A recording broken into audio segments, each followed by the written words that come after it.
weekend. Emmanuel To, KT News, Nairobi. Right, from that story, I want us to get into what's trending and talk to Winfrey Owino on what's been happening on social media. Winfrey, good morning. Good morning, Fatia. Right, of course, we know the top story is the King Charles III and Queen Camilla are in the country. What are people saying about that? Well, yes, it is the top story today and maybe for the next 2-3 days because they arrived in the country last night.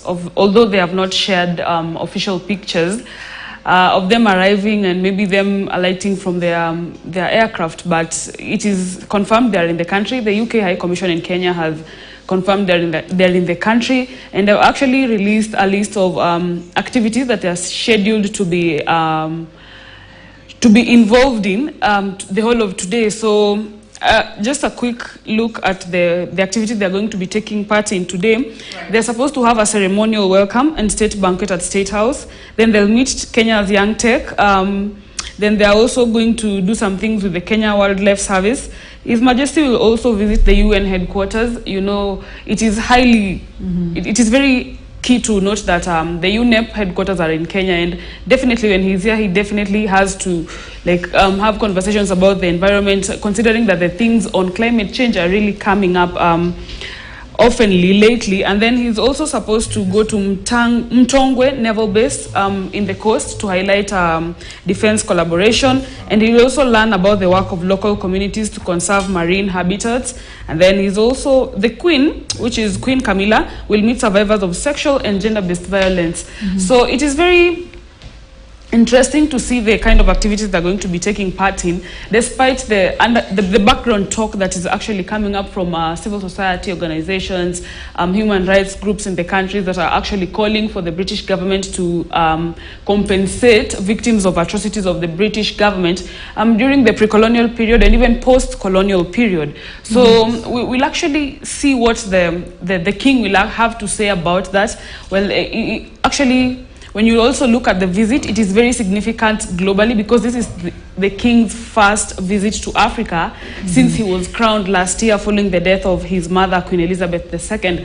So the whole of today will just be looking at where they are, anything they have to say, and we'll be relaying it to you, of course, on KTN News and as well as our standard digital website. But it's also important to notice that Kenyans are also speaking about Queen Camilla a lot, although there's not much information, tangible information about her, but it's just the jokes that are coming from her being the queen, you know, judging from the history of King Charles' life that is actually in the public. So yeah, that is just what is going on online as of now, Fatia.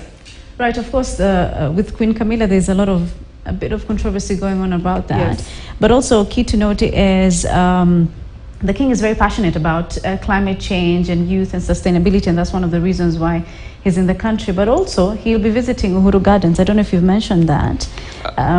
They have not released it for today. Maybe it's for another an activity for maybe tomorrow or the day after. Right, of course, we will be having our reporters on that particular bit. But let's just move on now, finally, to just wrap up.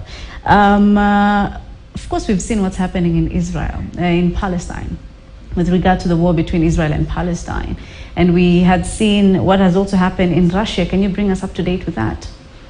Well, actually, Fatia, the Israel and Palestine war, as of this moment, it is not just a conflict between the two. When you look at world leaders globally, some have come out publicly and stated their position, their support for or against this particular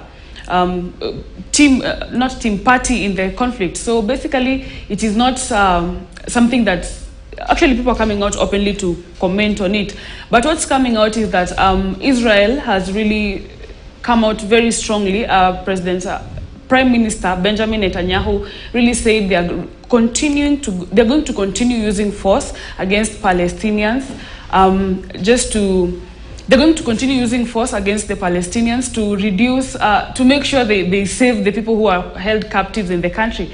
So basically, we are going to be continuing monitoring that. But he had a press conference with the news, the press, and that is where he mentioned that, and he came out very strongly saying they are going to continue using force. And this was actually coming just a few hours after they rescued one of their captives, a private army soldier who was being held in Palestine. So basically, it's just that. But it was also very interesting to see that on Sunday evening, a crowd just stormed into an airport in Russia. They were, allegedly, they were looking for Israel or Jewish travelers who had come, passengers who are now getting into Russia. And this is this happened in one of the states that is dominated by Muslim religion. So it's very interesting to see that this war is not only happening in Israel and Palestine, but it's also coming out to affect other things or other activities across the globe, Fatia. Right, of course, it's a global affair. Thank you for that. Of course, that's Winfrey Owino telling us what's happening on social media.